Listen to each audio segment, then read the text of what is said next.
Boa noite. Estava entupido, né? Nós agradecemos a Ti, Pai, pela bondade, como tem nos conduzido na vida, Pai de amor e bondade. Nós agradecemos também a Ti, Jesus, por estar sempre conosco, por conduzir os nossos passos. E agradecemos a paciência, a tolerância, a concordância de cada um de vocês em conversarmos hoje. Parabéns a todas as mamães pelo Dia das Mães que foi ontem. Muitas felicidades às mamães. Que compromisso maravilhoso assumido. Que responsabilidade a das mamães. E uns parabéns por tanta responsabilidade assumida, né? Hoje também, libertação dos escravos. Parabéns a todos os brasileiros que lutaram para a libertação, para a abolição dos escravos, né? Essa mancha que vinha nos atrasando moral e espiritualmente. Esse assunto podemos encontrar no Novo Testamento, que trata da vida de Jesus, o Novo Testamento. O Velho Testamento trata dos profetas anunciando a vinda de Jesus. E o que nós vamos conversar hoje está no Evangelho segundo Mateus, capítulo 13. Muitos os chamados e poucos os escolhidos. E aqui no Evangelho segundo o Espiritismo está muito didático, está muito prático, está muito fácil de entender. Nós vamos ver esse item, a porta estreita. Por que a porta estreita? Jesus, naquela cultura, naquela comunidade, que eles tinham um pensamento muito concreto, precisava ter algo assim bem palpável para que eles compreendessem. A porta estreita, todos nós sabemos da dificuldade de passar em uma porta estreita. Principalmente se a gente estiver meio robusto, né? Estiver crescendo de lado. Então a porta estreita tem esse significado. Jesus sempre pegou coisas simples para comparar e para facilitar a compreensão das coisas divinas. Então a porta estreita simboliza essa dificuldade que nós temos de atravessar uma porta estreita. Aqui, muitos os chamados e poucos os escolhidos. Vamos ver por que poucos são escolhidos. Na verdade, todos somos chamados. Poucos são escolhidos. Vamos ver por quê. Aqui tem um livro, não foi escrito por cristão, foi escrito por Abraham Joshua Heschel. Ele é um filósofo, escritor judeu. E nesse livro, Deus em busca do homem, ele escreveu em 1955. Esse livro foi uma clareza, uma maravilha, uma beleza tão grande, que o Papa da época disse: por que nós, cristãos, não escrevemos uma obra tão maravilhosa como essa? Porque nós temos sempre a impressão de que nós estamos buscando Deus. E isso, como diz aquele rock, assim caminha a humanidade, a passos de formiga e sem vontade.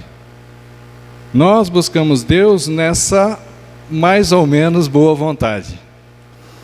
E Deus nos busca com uma intensidade infinita, com um amor infinito. E isso Joshua Heschel deixou muito claro nessa obra. Deus nos busca o tempo todo. E nós achando que só nós estamos procurando Deus. Deus nos ama profundamente. Não se ofende com o que nós fazemos. Simplesmente ama incondicionalmente e nos busca constantemente para sermos felizes. Então agora vai ficar mais claro por que a porta é estreita, né? E por que poucos são os escolhidos. Aqui, através de algumas figuras de imagem, Eu gosto de comparar. Jesus disse assim: entrai pela porta estreita, entrai pela porta difícil.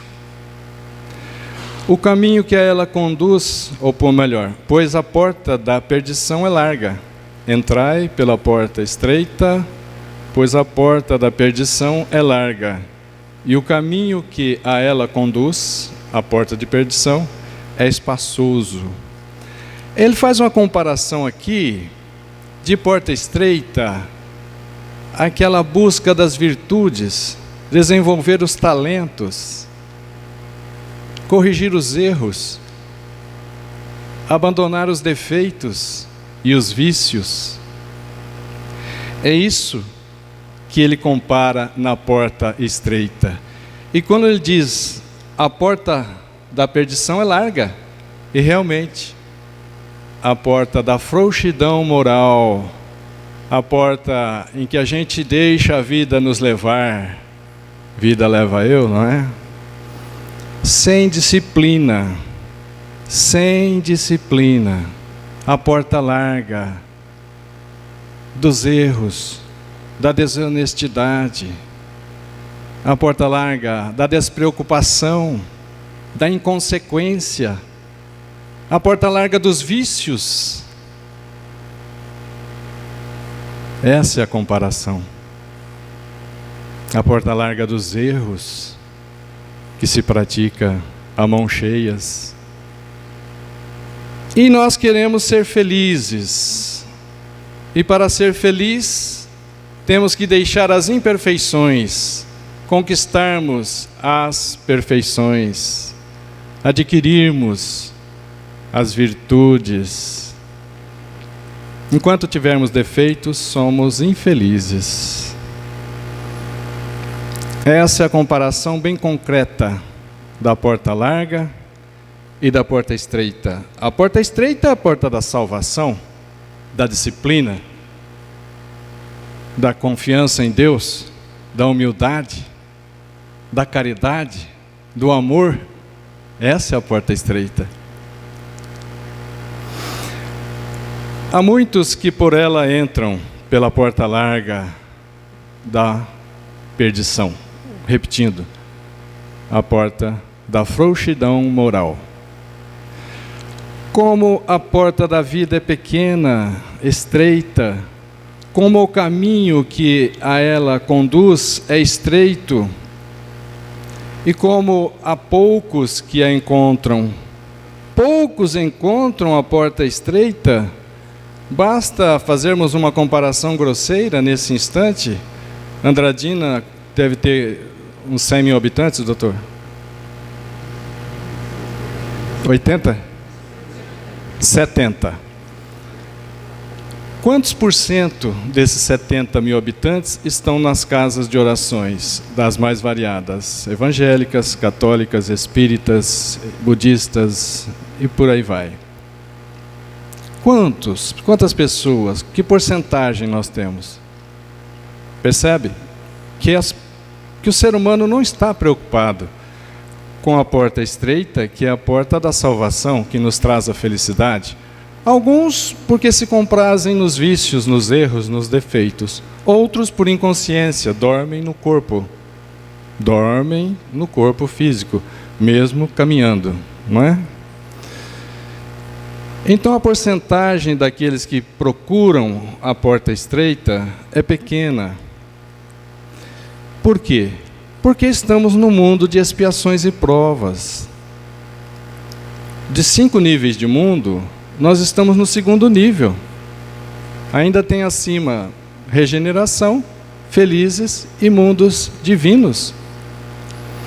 O que a maioria faz na Terra, que é um mundo de expiações e provas, não deve ser imitado. O que a maioria faz nos mundos felizes, 4º nível, deve ser imitado por todos nós. Percebem?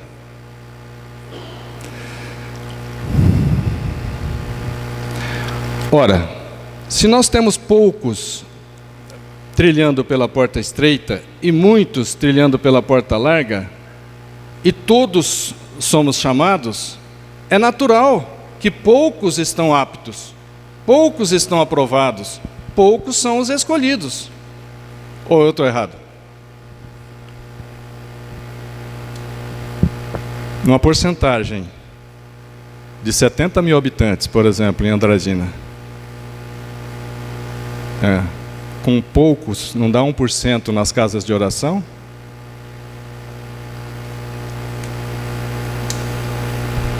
Todos somos chamados, mas poucos estão aprovados, poucos são escolhidos.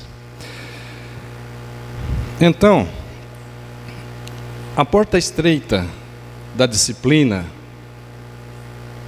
da busca das virtudes, comparada com a porta larga dos vícios das bebidas,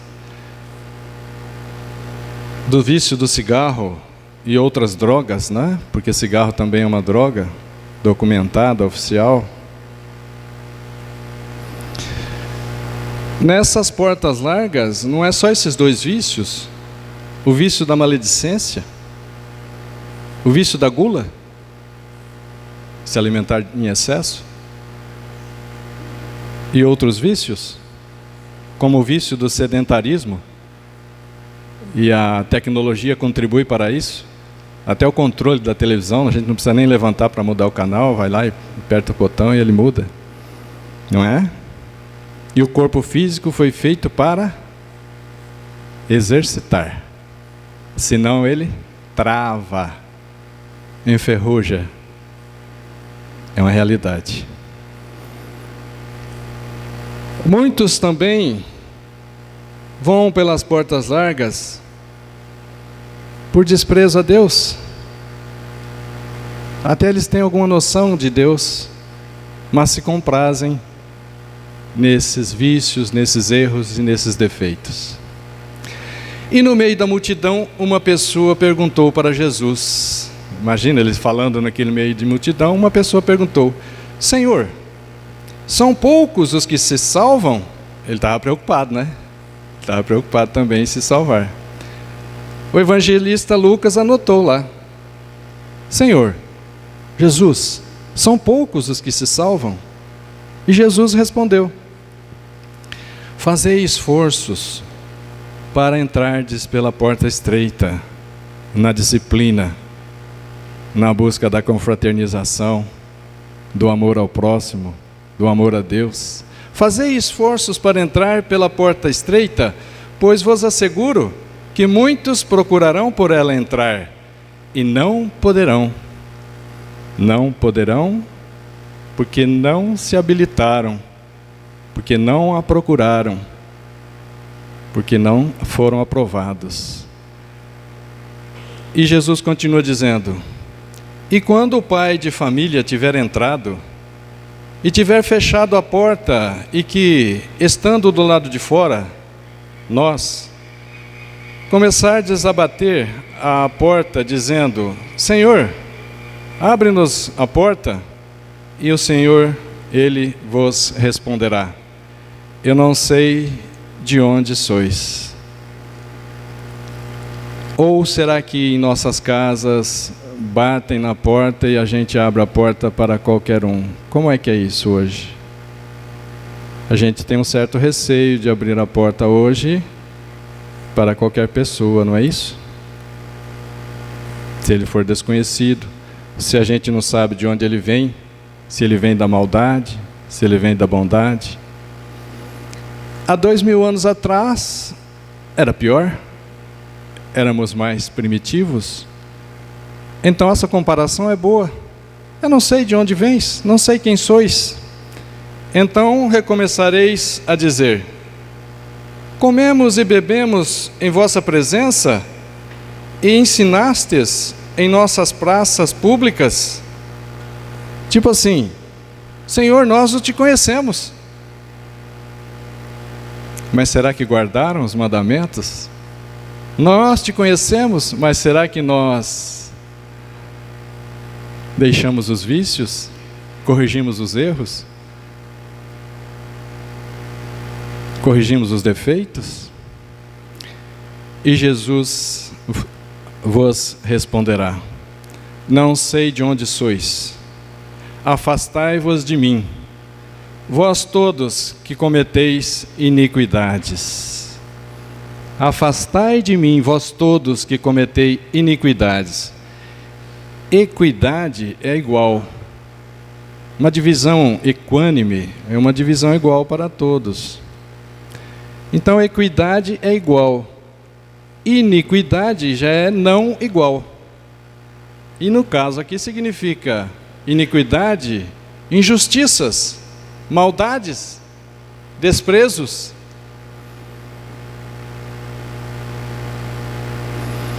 Afastai-vos de mim,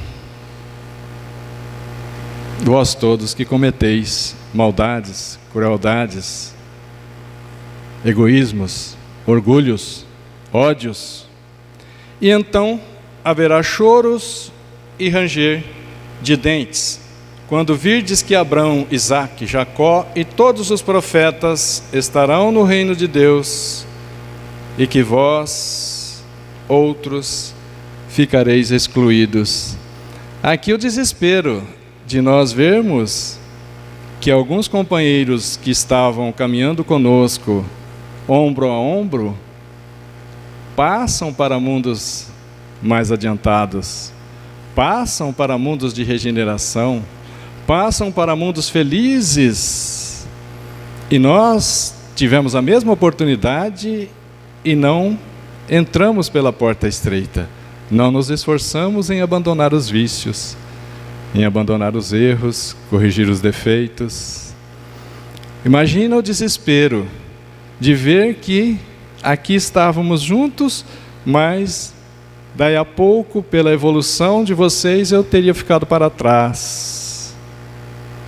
Haverá choro e ranger de dentes em reencarnações difíceis. Aqui os profetas entrarão no reino de Deus, e vós, outros, ficareis excluídos, não porque Deus desejou, mas porque nós não adentramos ao reino de Deus por má vontade, por falta de disciplina, por frouxidão moral. E Jesus continua dizendo: virão do Oriente, do Leste, e do Ocidente, Oeste, do Setentrião, do Norte, e do meio-dia, Sul. Era assim que escrevia-se os 4 pontos cardeais.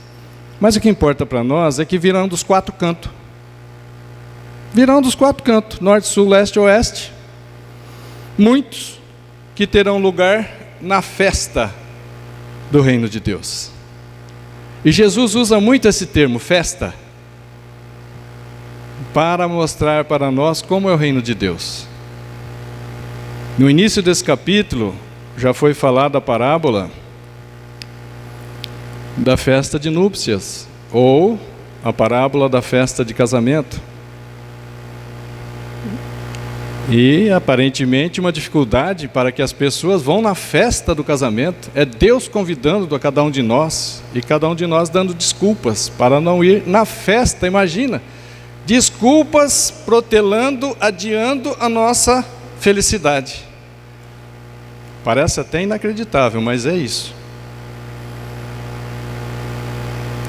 E depois, nós vamos ver nessa mesma parábola da festa de casamento, quando o rei disse que então entraria todos, ele foi lá ver quem entrou. E lá tinha um que não estava vestido com a túnica de núpcias.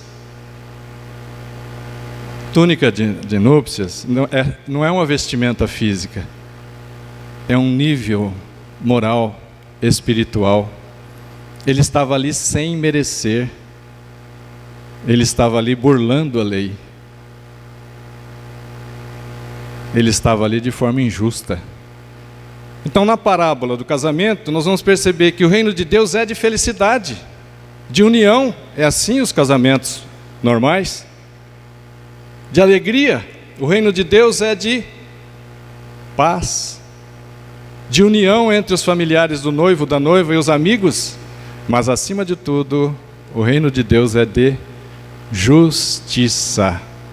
Por isso, a figura da pessoa que estava sem a túnica nupcial. Não é vestimenta física, repito.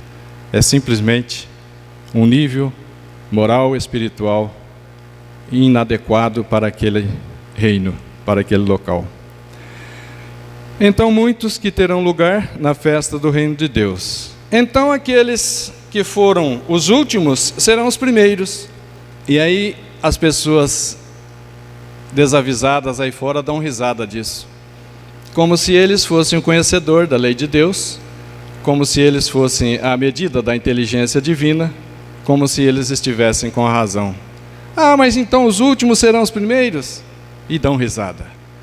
Sim, os últimos, os mais humildes da terra, muitas vezes desprezados, não são os últimos?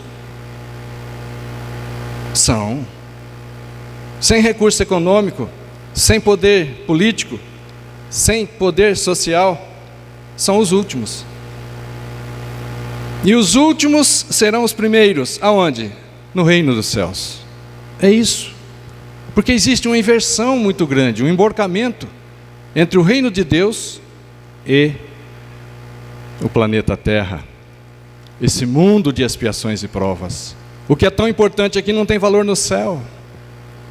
O que não tem valor aqui é valorizado no céu. Bem-aventurados os humildes, os simples, os pequeninos, porque é deles o reino de Deus. Percebe?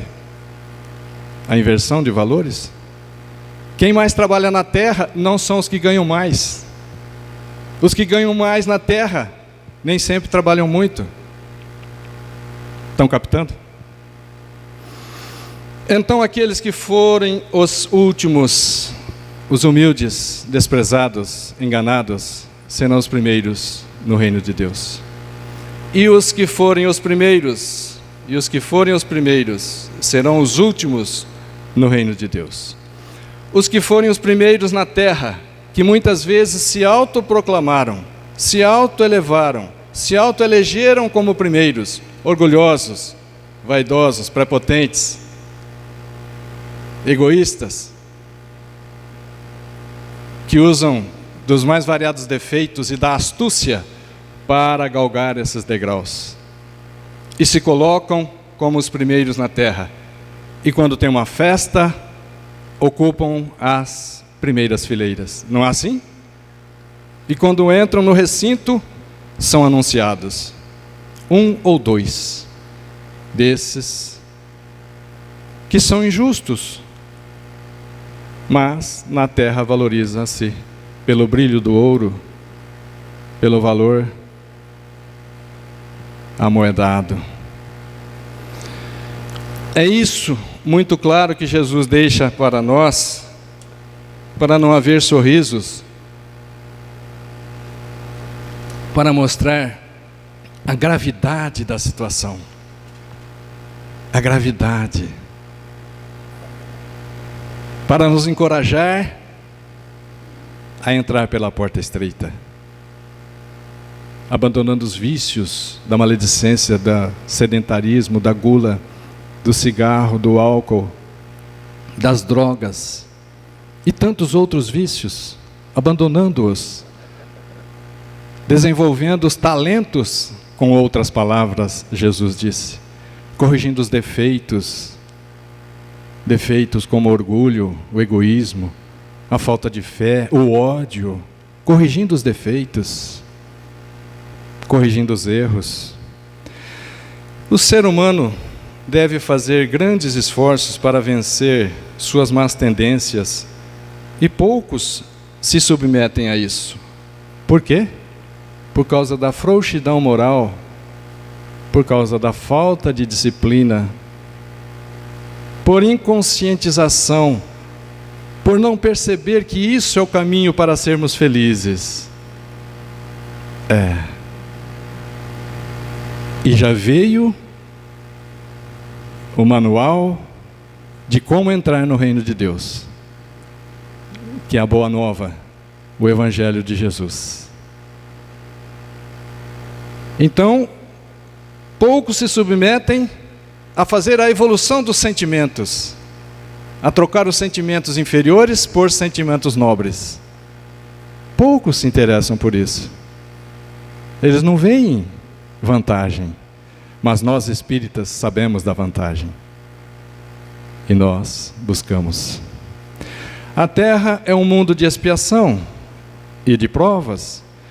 Nela, o mal predomina, ainda hoje. Mas, quando se transformar a Terra, o caminho do bem será o mais frequentado. E muitos se esforçarão também para o caminho do bem. Muitos serão arrastados pelos exemplos de tantos outros. Por que tantos entraves no caminho? Por que tantas dificuldades para entrar no reino de Deus? Por que essa porta tão estreita para ser transposta por tão poucos? Dissemos, né? Para entrar na porta estreita, precisamos deixar as imperfeições. Enquanto nós tivermos imperfeições, seremos infelizes. Quem tem uma imperfeição é infeliz. Quem tem várias imperfeições é muito infeliz. Por exemplo, quem tem inveja. Inveja é um defeito. Quem tem inveja nunca será feliz. Está sempre torturado pelo sentimento de não possuir aquilo que o seu vizinho ou alguém outro já tem. O ciúme também é um defeito grave. O ciumento está sempre torturado, sempre preocupado. Então esses defeitos nos infelicita muito. E Kardec afirma que o egoísmo e o orgulho são as chagas da humanidade. A sorte da alma está definitivamente fixada após a morte? Ou seja, passei pela vida, vamos supor, alguém passou pela vida e percebeu que errou, tem defeitos, tem vícios, e ele fala o quê? Perdi minha encarnação. E ele vai para o inferno definitivamente? A sorte dele está traçada? Está fixada definitivamente? Não, claro que não. Da mesma forma que aquele trabalhador que perdeu o dia de trabalho, não foi à empresa, não foi ao local de trabalho, nasce o sol novamente no outro dia, para que ele tenha a oportunidade de ir ao trabalho e ganhar o seu pão. Aquele que percebeu que estava em erro na reencarnação, mesmo já idoso, ele diz: perdi minha reencarnação? Não. O sol da reencarnação nasce novamente, para que ele tenha a oportunidade de corrigir, de aperfeiçoar-se, de abandonar os vícios. É isso. Percebe? Deus nos dá sempre oportunidades. Essa é uma das provas maravilhosas que nos conforta sobre a reencarnação. A oportunidade de corrigirmos onde erramos, sem irmos para o inferno, fixando definitivamente a nossa sorte. E ainda pergunto, que mãe, aproveitando o Dia das Mães de ontem, que mãe se sentiria feliz no céu, se assim fosse, enquanto o filho estivesse fixado, condenado eternamente para o inferno? Nenhuma mãe se sentiria feliz. Se nós, pais e mães, já vemos assim, imagina como age Deus, Pai amoroso, infinitamente justo, infinitamente sábio, infinitamente amoroso. Com a pré-existência da alma, nós existimos antes do berço. Nós existimos antes do berço.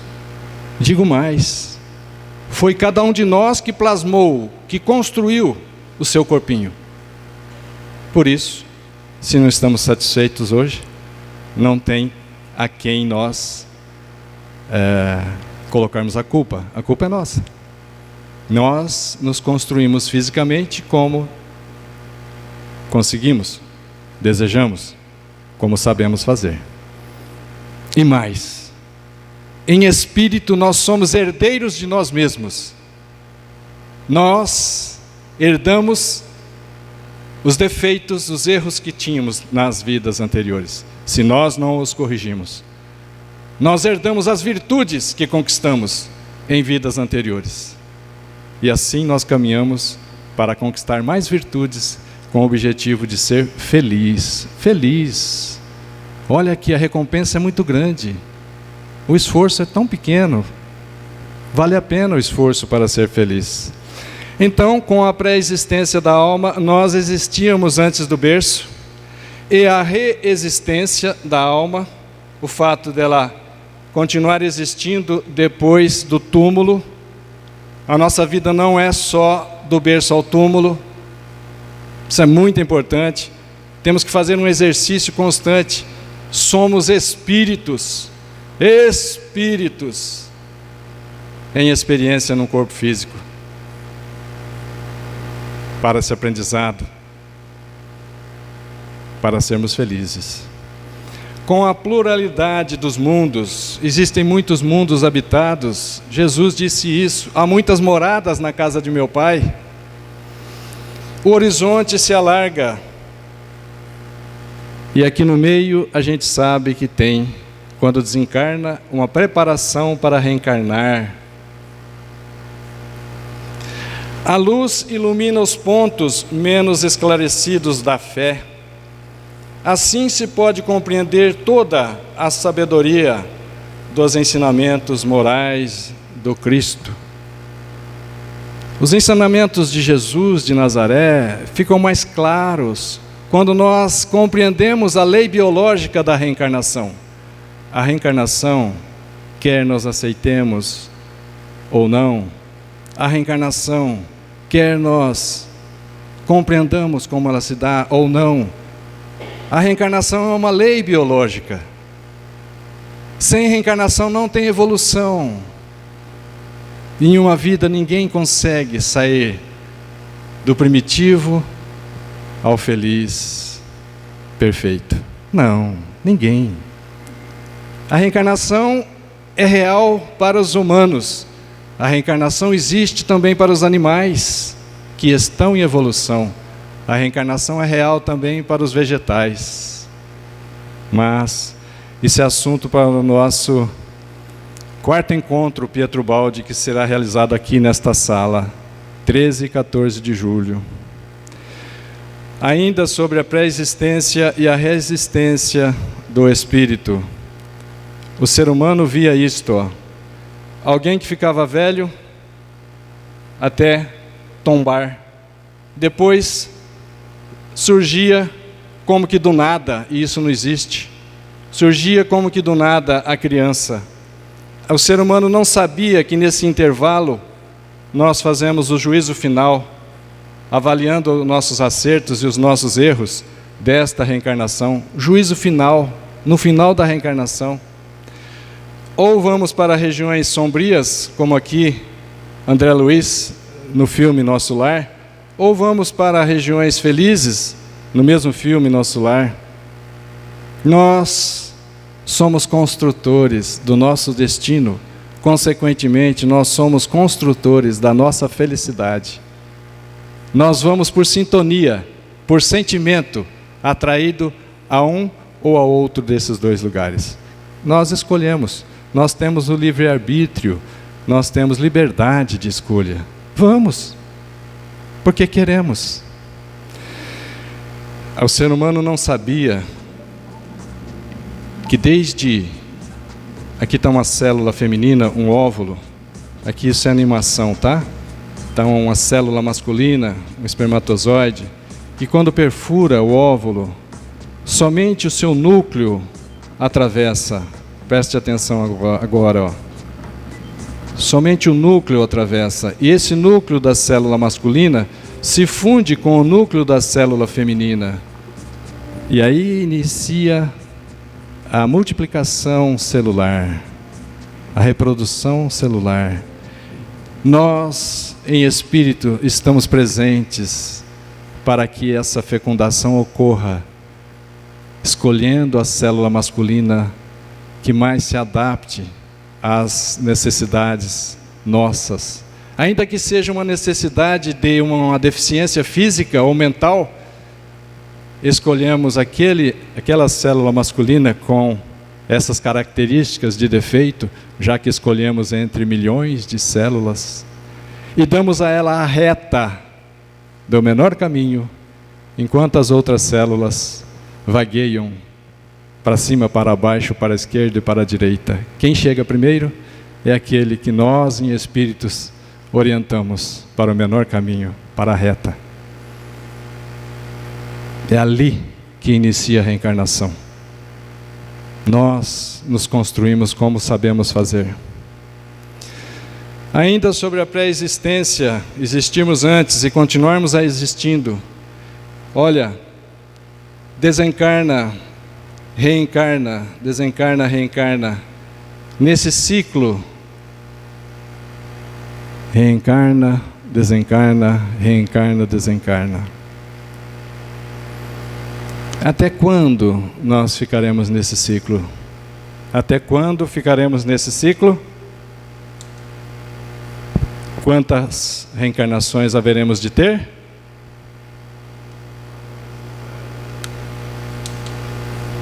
Exatamente. Quantas reencarnações forem necessárias, Deus é Pai amoroso.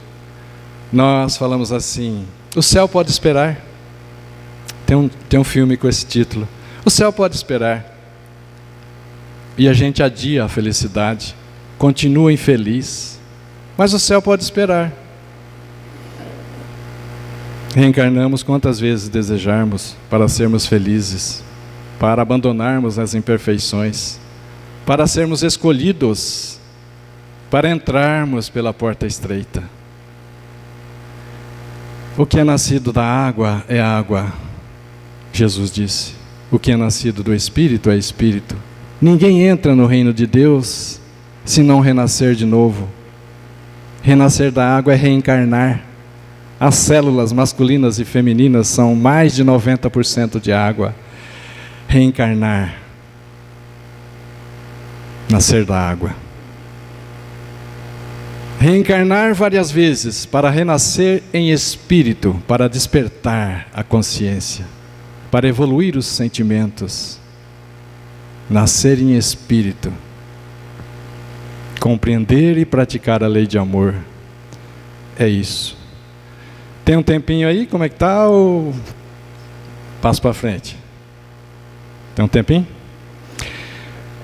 Aproveitando que esse assunto desse capítulo e de tantos outros, Jesus faz um esforço hercúleo para nos mostrar como é o reino de Deus, lá na parábola dos talentos, lá na parábola dos trabalhadores na vinha, lá na parábola da festa de núpcias e tantas outras parábolas, para mostrar como é o reino de Deus, de alegria, de felicidade, de amor, de paz, mas com justiça. E eu elaborei algumas perguntas para vocês. O que é o reino de Deus? Isso foi Jesus mesmo que respondeu, numa conversa, num diálogo com Hanã, lá no templo de Jerusalém. O reino de Deus é obra divina no coração do homem. É Deus construindo o reino dele em cada um de nós, nas nossas consciências. Jesus dizia coração, mas é isso. O reino de Deus é obra divina nas nossas consciências. Como é o reino de Deus? Que sentimentos se tem no reino de Deus? De amor, felicidade, união e justiça. Não se entra sem competência moral e espiritual. Muitos os chamados, mas poucos entram. Como é que é isso? Precisamos desenvolver as virtudes e perdoar. Se nós não perdoarmos, nós não entramos no reino de Deus. Quem está chamando? Quem está chamando? Deus, Pai de infinito amor, chama cada um de nós o tempo todo. Onde está o reino de Deus?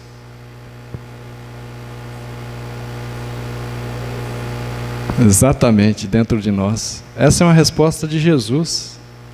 Quando os judeus perguntaram, principalmente os fariseus, perguntaram assim para Jesus: quando virá o reino de Deus?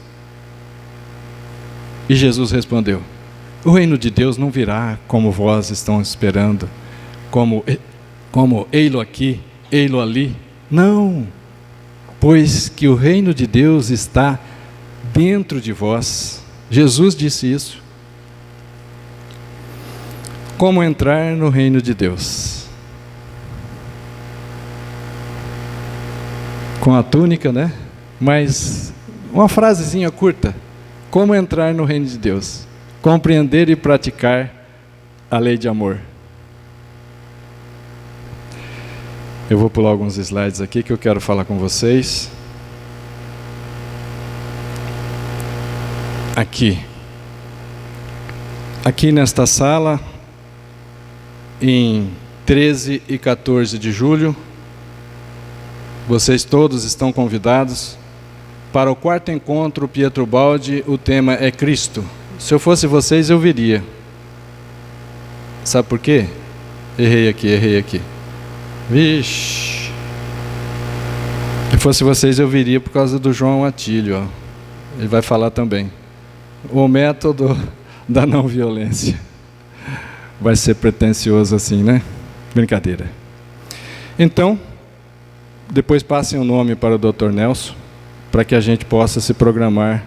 Eu faço parte dessa turma que está organizando, assim como o pessoal da casa aqui também. Passem o nome daqueles que querem fazer inscrição. Inscrição para o 4º encontro Pietro Baldi. Quem não sabe quem é Pietro Baldi, aproveita a oportunidade para conhecê-lo. Quem quiser conhecê-lo também, ainda hoje ou amanhã, tem no Centro de Estudos Ubaldianos, é o CEL Brasil, lá no Facebook, João Atílio, no YouTube, tem 204 palestras lá, entre Espiritismo e Pietro Baldi. E o WhatsApp. Então, muito obrigado a todos, muita paz a todos.